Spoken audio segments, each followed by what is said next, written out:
Proses rekapitulasi suara pemilihan gubernur dan wakil gubernur Sumatera Selatan, serta wali kota dan wakil wali kota Palembang kini memasuki di kecamatan. Di Kecamatan Ilir Timur 1, rekapitulasi sudah dimulai sejak Jumat 29 November 2024 pagi.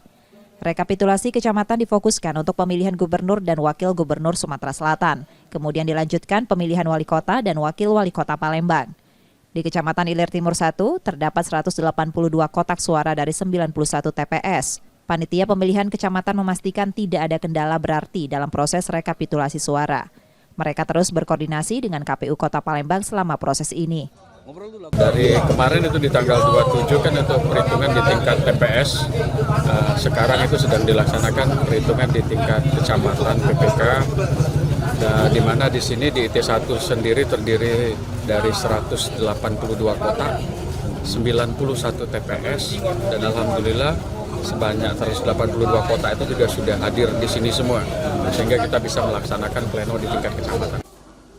Proses rekapitulasi suara di Kecamatan Palembang ditargetkan selesai pada 3 Desember 2024. Nur Muhammad, Kompas TV, Palembang, Sumatera Selatan.